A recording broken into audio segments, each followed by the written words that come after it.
वही अवैध खनन और भ्रष्ट अधिकारियों की सांठगांठ को लेकर बड़ा खुलासा हुआ है। खनिज विभाग के अधिकारियों की मिलीभगत से अवैध खनन को वैध दिखाकर सरकार को करोड़ों रुपए का चूना लगाने का मामला सामने आया।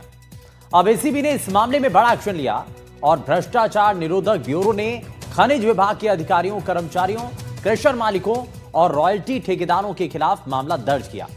बताया जा रहा है कि खनिज विभाग भरतपुर के अधिकारी, कर्मचारी, क्रशर मालिक और रॉयल्टी ठेकेदार बंद पड़ी खदानों के रवन्नों का दुरुपयोग कर बड़े पैमाने पर अवैध खनन करा रहे हैं और उसे वैध खनन के रूप में दिखाया भी जा रहा है। इससे सरकार को लाखों टन खनिज के रूप में भारी राजस्व का नुकसान हुआ है। रिपोर्ट में आपको दिखाते हैं।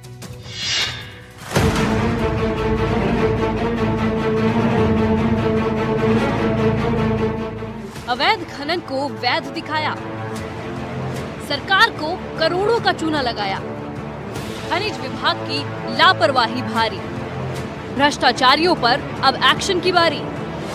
अवैध खनन से जहां एक ओर जंगल, जल और जमीन को भारी नुकसान पहुंचाया जा रहा है, वहीं अब एक और गंभीर मामला उजागर हुआ है। एसीबी को मिली शिकायत में खुलासा हुआ है कि अवैध खनन को वैध दर्शाकर सरकार को भारी राजस्व हानि पहुंचाई गई है। भ्रष्टाचार निरोधक ब्यूरो ने खनिज विभाग के अधिकारियों, कर्मचारियों, क्रशर मालिकों और रॉयल्टी ठेकेदारों के खिलाफ में मामला दर्ज कर लिया है। एसीबी मुख्यालय के निर्देश पर भरतपुर इकाई ने प्राथमिक जांच के बाद ये कार्रवाई की है।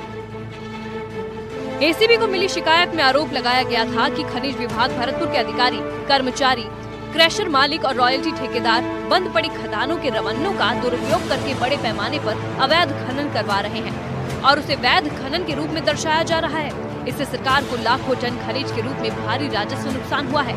एसीबी के एफआईआर में ये साफ हो गया है कि राजस्थान में किस पैमाने पर माइनिंग डिपार्टमेंट और माफियाओं के बीच सांठगांठ से बड़ा खेल चल रहा है। बरसों से चले आ रहे इस खेल के जरिए राजस्थान की अलग अलग खानों में राजस्थान सरकार को बड़े पैमाने पे राजस्व का नुकसान किया गया है। जिन 12 लोगों के खिलाफ एफआईआर दर्ज हुई है, उससे ये साफ हो गया है कि कैसे पूरा एक चेन सिस्टम इस पूरे खेल में काम कर रहा है। एसीबी की जांच में सामने आया है कि इन सभी ने आपस में मिली भगत करके लाखों टन खनिज संपदा का अवैध खनन किया और बंद खदानों के रवन्नों का दुरुपयोग करके उसे वैध खनन के रूप में दिखाया। जांच में ये भी सामने आया कि खनिज विभाग के अधिकारियों और कर्मचारियों ने अपने पद का दुरुपयोग करके इस पूरे खेल को संरक्षित किया। इससे सरकार को भारी राजस्व का नुकसान हुआ। प्राथमिक जांच में एसीबी ने पाया कि इस पूरे प्रकरण में तत्कालीन और वर्तमान खनिज विभाग के अधिकारी, कर्मचारियों की भूमिका संदिग्ध है।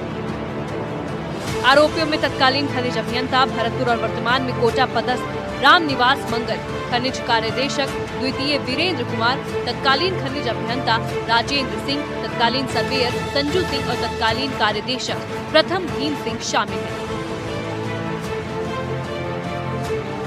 एसीबी ने प्रारंभिक जांच रिपोर्ट के आधार पर भ्रष्टाचार निवारण अधिनियम के तहत मामला दर्ज कर लिया है। फिलहाल प्रकरण में शुरुआती जांच जारी है और आने वाले दिनों में भी और खुलासे होने की उम्मीद जताई जा रही है। एनडीटीवी के लिए ब्यूरो रिपोर्ट।